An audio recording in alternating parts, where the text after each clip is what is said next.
The Boston summer heat was terrible, pressing down on our modest apartment like a heavy blanket, even if the air conditioning was buzzing away at full power. I was seated at the kitchen table, paperwork spread out in front of me, attempting to focus on a fresh customer pitch for business. Sweat beaded on my forehead, and I wiped it away with the back of my palm, muttering to myself about how the numbers just weren't adding up. That's when Clara's voice flowed in from the kitchen, cutting through the drone of the AC unit. "Liam, your mom texted," she called out.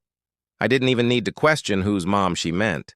It was Judith, my mother-in-law, not my own mother. Judith had a way about her, always courteous, always proper, yet there was something underneath it all that never quite sat right with me. "She wants to come over Sunday to celebrate your birthday," Clara said. I could sense the tension in her voice, like she was attempting to seem pleasant but couldn't quite get it off. I leaned back in my chair, letting out a big breath and rubbing my eyes. Another birthday. I'd be turning 36, and honestly, I wasn't much into celebrations anymore. Work had been eating up my time, and all I really wanted was a quiet day with Clara. Maybe some takeout, a nice beer, and a movie on the couch. But Judith had other plans, as always. She loved hosting, enjoyed putting on a show, and I knew saying no wasn't really an option. "What did you tell her?" I yelled back, already expecting the answer. Clara walked into the doorway, drying her hands on a dish towel, her ebony hair pulled back in a haphazard bun. She flashed me a tiny, tired smile. "I said we'd be there. It's your birthday, Liam," she insisted. I nodded, not shocked. Clara always consented to these things, even when she didn't want to. She did it for me, and I loved her for it, even if it meant another unpleasant afternoon with her mom. The reality was, Judith and Clara didn't get along. Not really. On the surface, everything was okay. Judith would grin, offer compliments, ask about Clara's freelance design work with that sugary tone of hers. But I'd seen the way her eyes tightened as Clara talked, the tiny digs she'd slip into conversations, comments about how Clara must be so busy or how she didn't understand all that artsy crap. Clara never said much back. She just nodded and maintained her cool. But I could tell it got to her. I asked her about it once late at night when we were lying in bed, the city bustling outside our window. "Does it bother you?" I said, my arm stretched across her. She shrugged, staring up at the ceiling. "It's just how she is. I live with it." That was Clara, strong, stable, always putting up with more than she should. I threw the pitch papers away and stood, stretching my sore back. The apartment smelled like the lemon cleanser Clara had used earlier, mixed with the lingering heat of the day seeping through the walls. I strolled over to the kitchen where she was rinsing a glass in the sink, her shoulders slightly slumped. "You sure you're comfortable with this?" I asked, leaning against the counter. She stared at me, her hazel eyes catching the light. "It's fine, Liam. It's one day. We'll go, eat some cake, and come home." She hesitated, then smirked. "Besides, you know she'd never let me hear the end of it if we skipped." I chuckled. A short, dry sound. That was accurate. Judith had a way of holding on to things, turning them into polite little guilt trips that lingered for weeks. I stepped closer and put my hand on her arm, feeling the warmth of her skin under my fingers. "Thanks," I replied gently.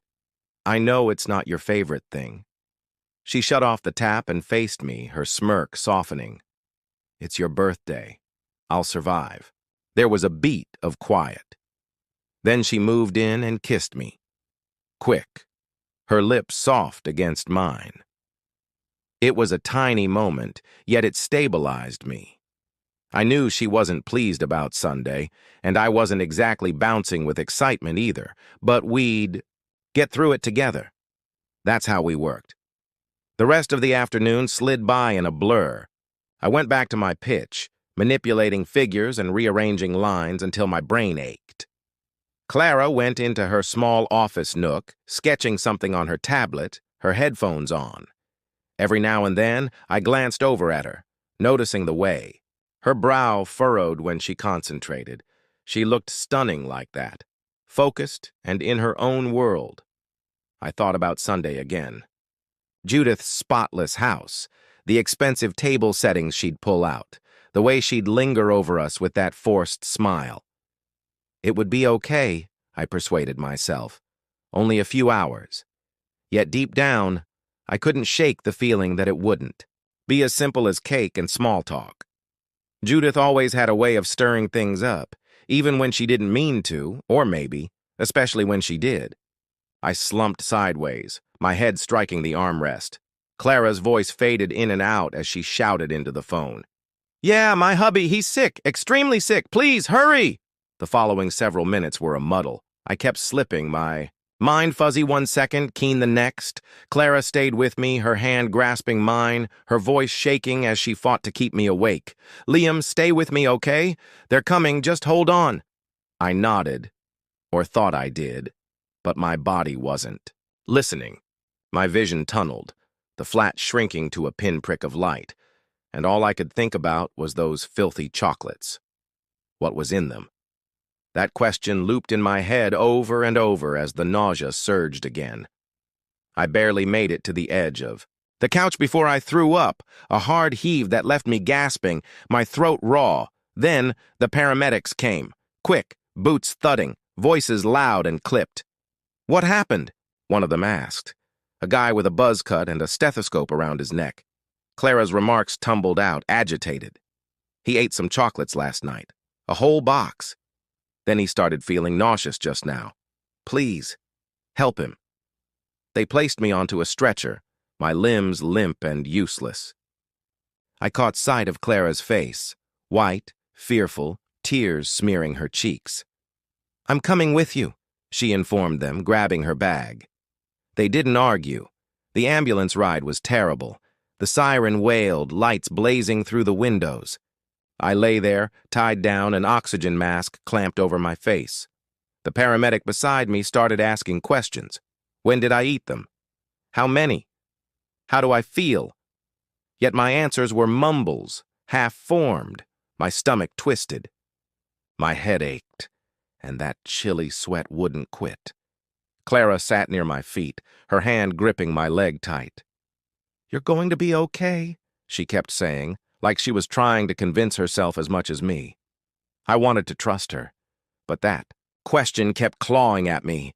What was in those chocolates? At the hospital, they wheeled me straight into the ER. The lights were blinding, the noise deafening. Doctors and nurses swarmed, hooking me up to machines, poking and prodding my arm. I faded in and out, catching snippets. Clara's voice. A doctor saying something about stabilizing me, the sound of a monitor. When I came to again, I was in a bed. The room was calmer. Clara was near me. My stomach still ached, but the nausea had softened, and my head wasn't spinning anymore. "Hello," I croaked, my throat dry. She grabbed my hand, her eyes red. "Hello.